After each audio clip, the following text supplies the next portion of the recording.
நிற்காது போயிடும். திரும்ப மறுநாள் வருவோம், அதே மாதிரி நீ கை நீட்டோம், அந்த கார் நிற்காது போயிடும். திரும்ப மறுநாள் வருவோம், அப்படி கை நீட்டுவோம், நிற்காது போயிடும். அந்த குழந்தை டெய்லி கை நீட்டுறதுக்கு அசரவே இல்லைங்க. அந்த காரும் நிற்கவே இல்லை. அந்த காருக்குள்ள இருந்தவருடைய மனைவிக்கு கோபம் வந்துச்சு. ஏதாவது அறிவு இருக்கா? இதோ அப்படி ஏற்றி இப்படி இறக்குனா பள்ளிக்கூடம். அந்த குழந்தை டெய்லி கை காட்டுது. ஏதாவது அறிவு இருக்கா? நிப்பாட்டி இருக்கலாம்லங்க.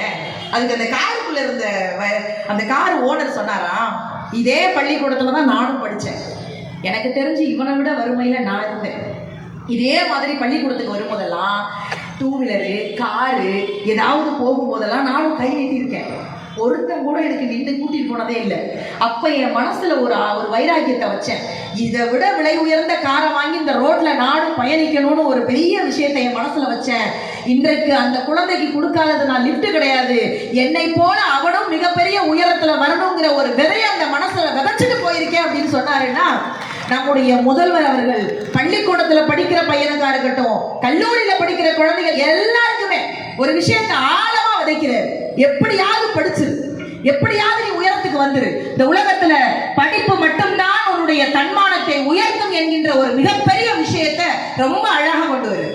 அதே மாதிரி தாங்க வீட்டுல இருக்கக்கூடிய பெண்கள். நம்ம நிறைய பேர் ஆம்பளைங்க சொல்லுவாங்க, சும்மா இருக்க வீட்டுல. நான்லாம் எனக்குலாம் டென்ஷன் ஆகும். நாங்க எங்க சார் சும்மா இருக்கோம்? காலையிலேருந்து இதுகளுக்கு சமைச்சு கொட்டி பிள்ளைகளை பார்த்து குடிச்சு மாமியார் மாமனாரை வேற பாதுகாத்துட்டு இருக்கோம். எவ்வளவு கஷ்டம் தெரியுமா இதெல்லாம்?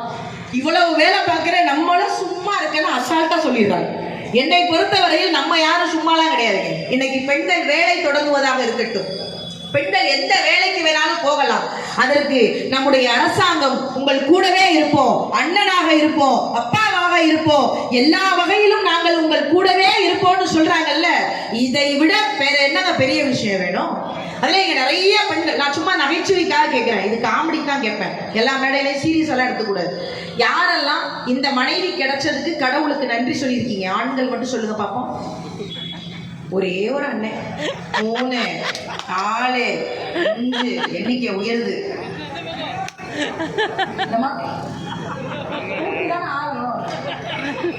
தூக்கிதான் ஆகணும், இல்லைன்னா நைட்டு வீட்டுல தூக்கிடுவாங்க. அவ கேட்கிறா, உட்கார்ந்துருக்கீங்க. இந்த மனைவி கிடைச்சதுக்கு நன்றி சொன்ன ஆண்கள் மொத்தமே 10. இதுக்கு தூக்காமலே இருந்திருக்கலாம். ஆனா எங்க பெண்கள் அப்படி கிடையாது. என்ன கோபம் வந்தாலும் நாங்க வெளிக்காட்டிக்க மாட்டோம். யாரெல்லாம் 7 ஜென்மம் எடுத்துலங்க, 70 ஜென்மம் எடுத்தாலும் இதே புருஷன் தான் வேணும்னு நினைப்பீங்க? கை தூங்க பார்ப்போம். சார் உங்க வீட்டுல தூக்கல, எங்க நான் பார்த்து மொத்தம் தூக்குனாங்க. அப்பாடா அந்த வேலை முடிஞ்சிருச்சு. என்ன பிரச்சனை வந்தாலும் நாங்க இருக்கோம், எங்க டீம் இருக்கு. எல்லா பெண்களும் இதாங்க. திரும்பி பாருங்க, எவ்வளவு பெண்கள் கை தூக்கி இருக்காங்க. 7 ஜென்மம் இல்ல. அதெல்லாம் தெரியும். எந்திரிச்சு பாக்குறா, என்ன தெரியுது? ஏற்கனவே கண்ணாடி போட்டுல கழுது ஏற உட்காந்துருக்கோம், ஒண்ணும் தெரியலையா? வேணா அங்க இருந்து பாத்துருவாங்க. 7 ஜென்மம் இல்லைங்க, 70 ஜென்மம் எடுத்தாலும் இதே புருஷன் தான் வேணும்னு நாங்கெல்லாம் நினைப்போம். இதை விட இச்சவாயம் எந்த ஜென்மத்துல கிடைக்க போகும்? என்னை பொறுத்த வரைக்கும் எங்க வீட்டுக்காரெல்லாம் தேங்காய் சட்னி நல்லா இருப்பாரு. கிடைக்குமா அடுத்த ஜென்மத்துல? இந்த தெனாட்டா பேசிட்டு இருப்பாங்க. உனக்கெல்லாம் என்ன தெரியும், சமைக்க தெரியுமா? நான்லாம் உண்மையிலே சமைக்க உண்மை எனக்கு தெரியாதுங்க. எனக்கு சமையல நான் ரொம்ப எங்க அப்பாலாம், எல்லா பெண்களும் அப்படிதான் அப்பா வீட்டுல ரொம்ப செல்லமா இருக்கும். இன்றைக்கு நம்முடைய அப்பா ஆட்சியிலையும் ரொம்ப செல்லமா இருக்கும். அதுதான் சத்தியமான உண்மை.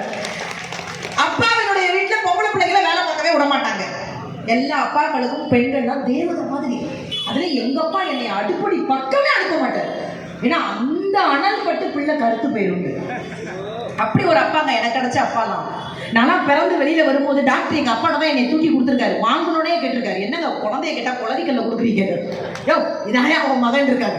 எல்லா அப்பாவும் கட்டி கொடுக்கும்போது ஒரு நல்ல வார்த்தை சொல்லி கட்டி கொடுப்பாங்க. எங்க அப்பாவும் நல்ல வார்த்தை சொல்லி கட்டி கொடுத்தாரு. என் பிள்ளை இருக்கிற இடமே தெரியாதுங்க. கல்யாணம் பண்ணி 2 நாள் கரண்ட் இல்லை, வீட்டுல மொத்த குடும்பம் என்னை தேடிக்கிட்டே இருந்தாங்க. அப்படி இருந்திருக்கேன் நல்லா.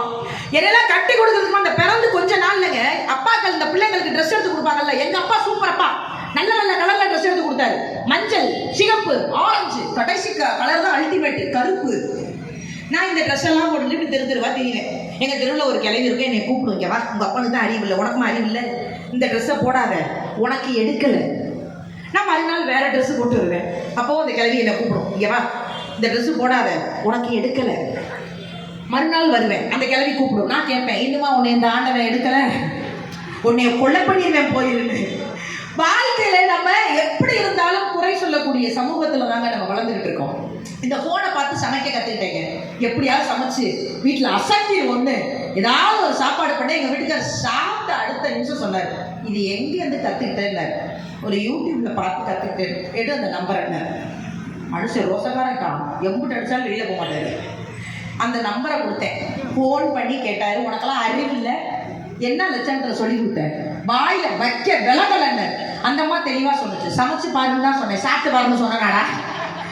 ஓ குடும்பம் பண்ண தப்புக்கு நான் என்னடா பண்ணுவேன். அன்னைக்கெல்லாம் ரசம் வச்சு ஃபேஸ்புக்ல போடுறேன், 1000 பேர் லைக் பண்ணியிருக்காங்கடா தம்பி. கட்டுல புடிச்சா லைக் பண்ணு. நான் போய் கேட்டேன், ஒரு லைக் பண்ணுங்க. 1000 பேர் லைக் பண்ணிருக்காங்க, லைக் பண்ணுங்க. அவர் சிரிச்சுட்டே சொன்னார், அந்த 1000 பேரும் ரசத்தை பார்த்தா நிக்க, நான் மட்டும் தான் ரசத்தை ஊத்தி குடிச்சுவேன், எனக்கு தான் உண்மையான டேஸ்ட் தெரியுது. இந்த வீட்டுல அதிகபட்சமா அந்த மட்டன் தட்டி பழகிடுவாங்க. உனக்கு என்ன தெரியும், உனக்கெல்லாம் என்ன தெரியும், நீ சும்மா வீட்டுல இருக்கிறவங்க தானே அப்படின்னு. ஆனால் என்னை பொறுத்த வரைக்கும் பெண்கள் படிப்புல மட்டுமே கவனம் செலுத்திக்கிட்டு இருந்தாங்க ஒரு கட்டத்தில்.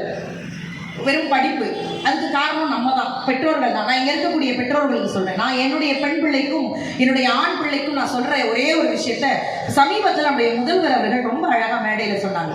படிப்பு எந்த அளவிற்கு முக்கியமோ விளையாட்டும் அந்த அளவிற்கு முக்கியம் அப்படின்னு சொன்னாங்க. அதை நான் என் பிள்ளைக்கு ரொம்ப வருஷமாவே சொல்லிக்கிட்டு இருக்கேன்.